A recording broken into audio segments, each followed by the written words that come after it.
just sitting there with him, I knew at that moment he was the person I was supposed to spend the rest of my life with. Michael Davis went off to war.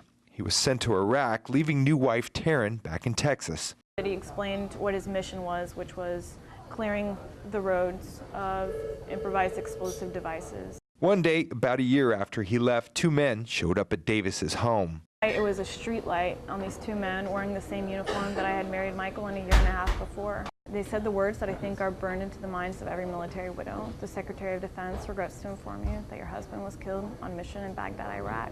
As the words sunk in, Davis went from being a military wife to a military widow. When I was handed that flag, I knew it was not the end of Michael's legacy and his story. It was not the end of my life, and I didn't want to go into a cave and retreat as this widow. I went online, Googled widow one evening, and it came back, did you mean window? And it just hit me that this is a topic that's rarely spoken about.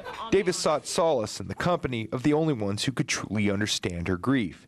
She created the American Widow Project, a support group that brings together widows of Iraq and Afghanistan. The camaraderie that our husbands shared with their fellow soldiers and airmen and Marines, the same camaraderie exists with these military widows. He was killed on...